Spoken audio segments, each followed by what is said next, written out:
Okay, nakapulot na sa mga. Huwag po kayong mag-alala kasi yung question po ay naka-English at the same time, naka-translate po yan sa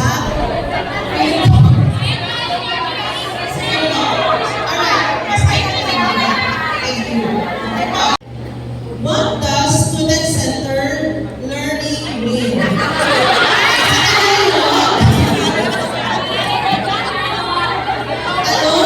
Ibig sabihin ng pagkatutong nakasentro sa pag-aaral o pagkatutong nakatuon sa pag-aaral.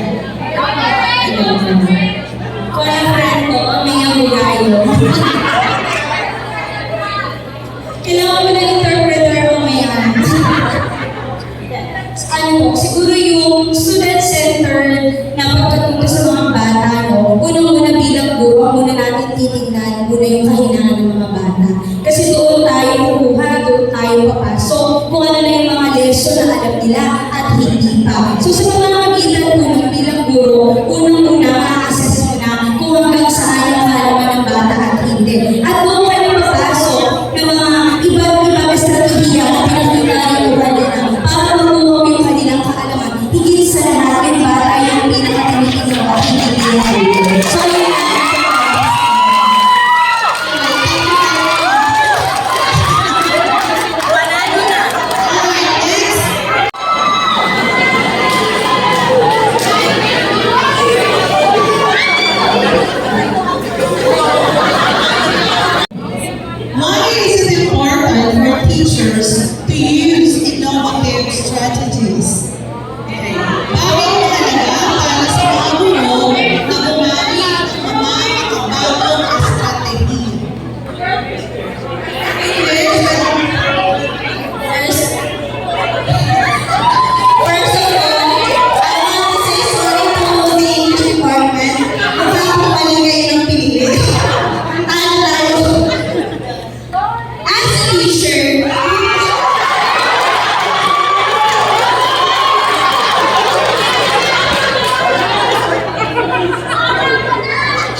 ginagawa po namin is, gumagawa po kami ng mga games sa classroom so that we can catch their attention and at the same time, yung game po is ma-apply po nila yung kanilang versions.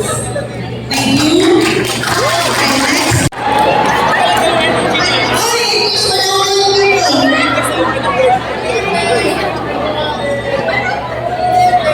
Okay, question number 9. How can group work help students learn better in innovative classroom? Paano makakatulong ang pagtatrabaho sa grupo upang mas mapabuti ang pagkatuto at mga klase? So, ang sagot po ay entertain. Ay, hindi mo ba ito choices? Joke lang po. So, naniniwala po ako na sa kasabihan na two heads are better than one. So, alam naman po natin ang mga bata ngayon.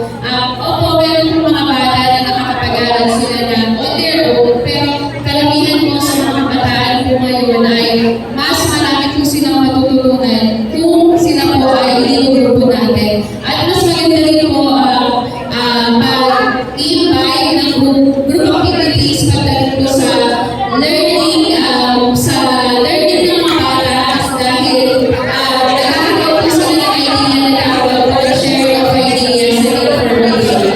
So yun lamang po ay Carla Gabriel representing science.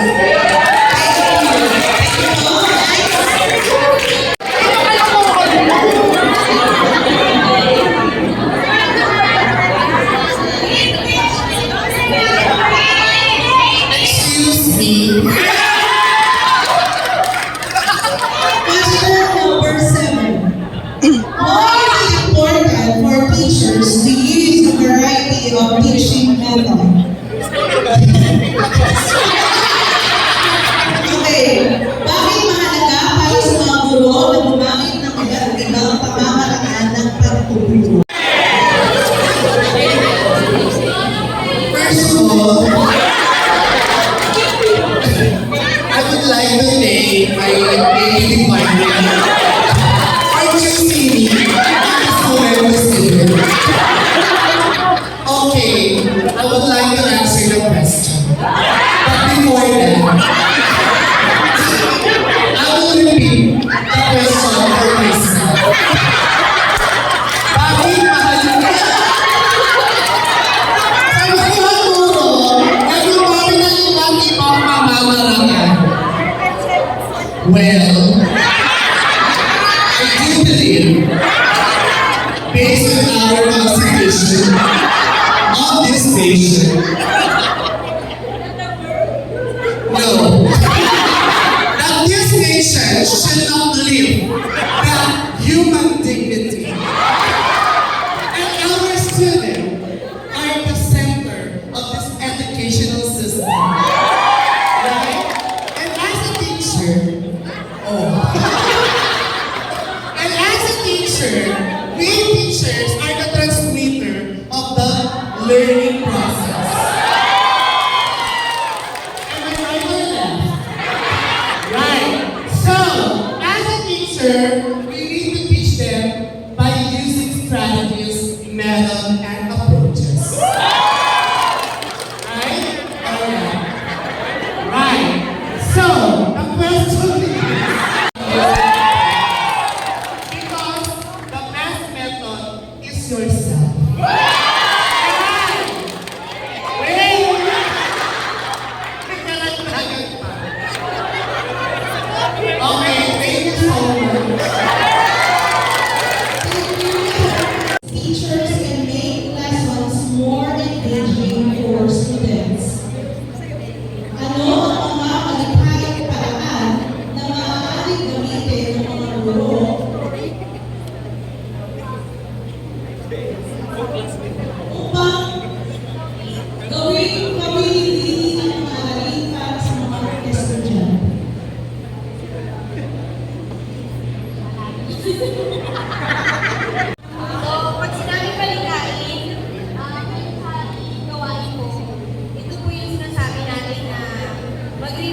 tayo dun sa mga karanasan ng mga kabataan at karanasan ng kultura na tuturo para nakaka-relate sila dun sa ating pinag-aaralan dahil nangyayari in reality. Okay, thank you so much, Ms. Bernadette.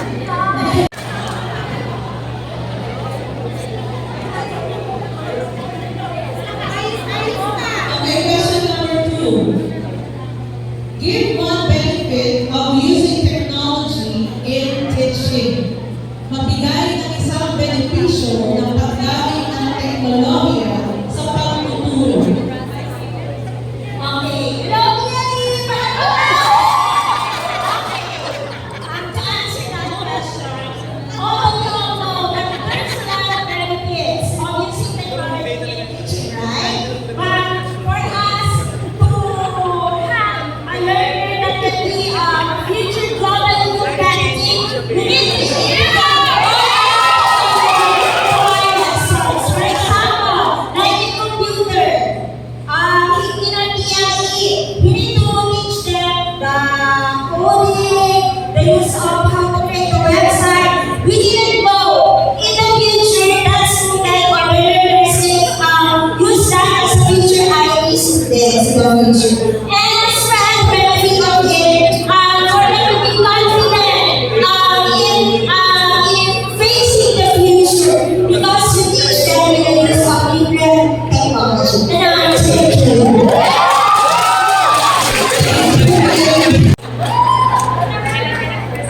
Question number 8.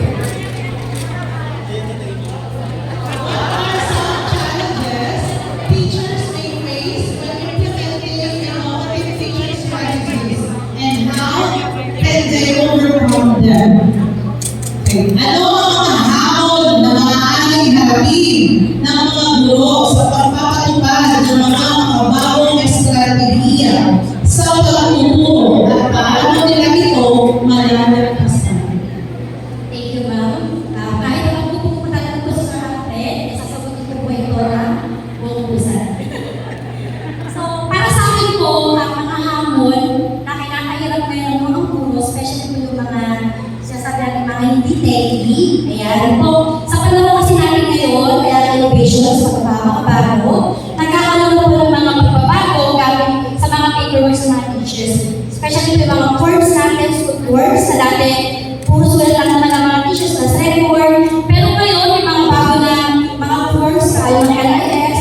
Ang mga hamon ngayon ay hindi lahat dito sa atin ay magaling po sa teknolohiya. So para sa akin po, makakabit na ito, makakasabay sila siya sa pamamagitan ng paggamit ng mga teknolohiya sa pag-aaral nito, hindi naman maaari sila magtulong sa mga bagong teacher.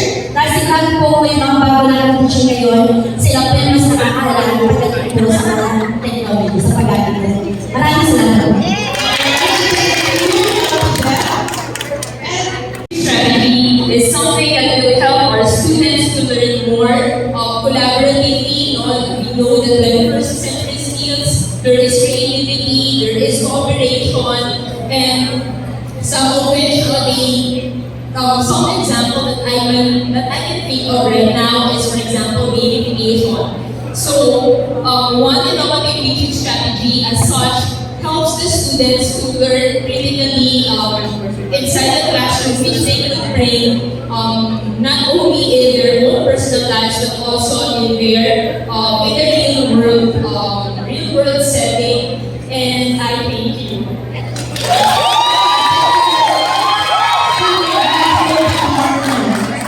Next, Science Department. Okay. Next, AP Department. Next department, ESP Department.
different from the existing concept. So that is the meaning of innovative. Next, teaching. What is teaching? Dito po sa department na anyone po? Yes, ma'am.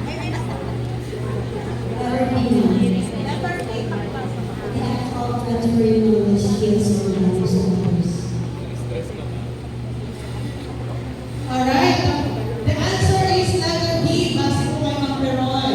Galing, no? Teaching is the act of transferring knowledge, skills, and values. Okay? You are guiding our students.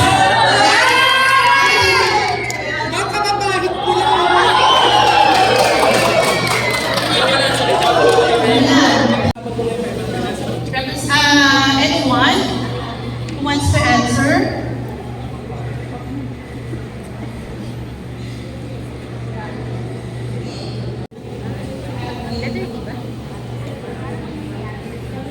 Be open and scientific specific knowledge. Okay, the correct answer is strategy is a long-term plan designed to achieve. Okay, kapag sinabi natin strategy, it is a plan or framework. Okay? What is your answer po? Peer teaching. Peer teaching. It is a collaborative effort we do to teach you.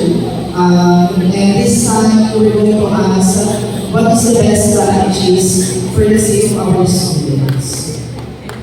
Thank you po. Tama yun, no? Thank you. Alright, peer teaching, it involves students taking on the role of teacher to explain the concept. No, sa mga klase ng mga estudyante natin, kailangan natin ito, peer teaching. Lalo na kung magka-join yung higher section at saka yung lower section. Kami, experience po namin yan sa TLE kasi dino-join po yung mga higher section at sections at saka lower sections. The peer teaching. Next.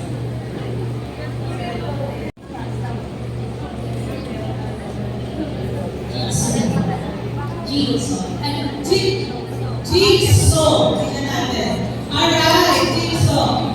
Ma'am, short na lang po, explanation. What do you know about jigsaw? It's like combining rubble puzzles and Thank you po. Alright, so at jigsaw, thank you naman. Okay, this is a combination of collaborative learning and peer teaching.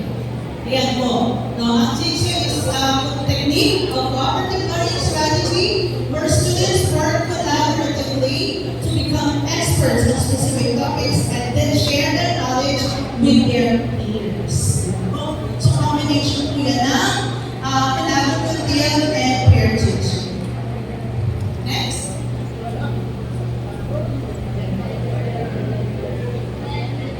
Filipino Dad, representative.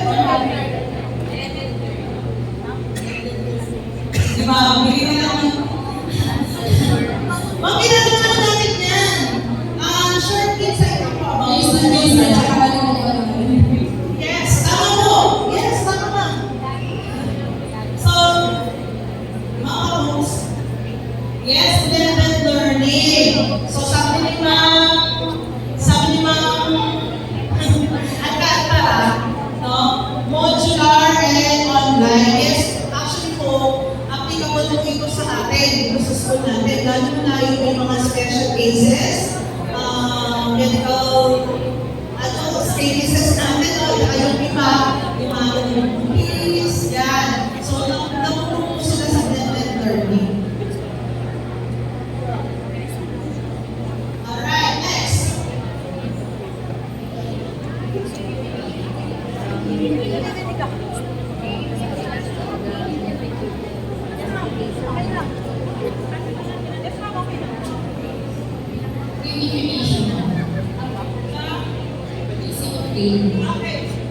games is effective. Yes,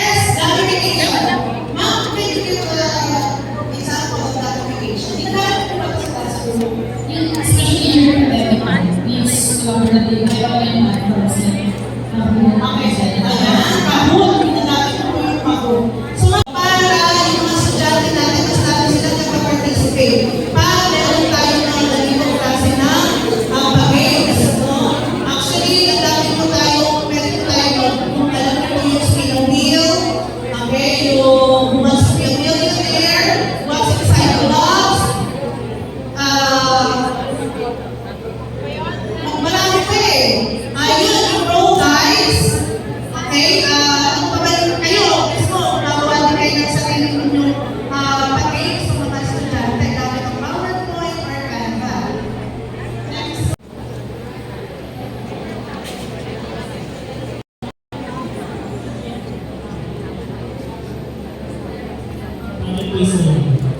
Project-based learning.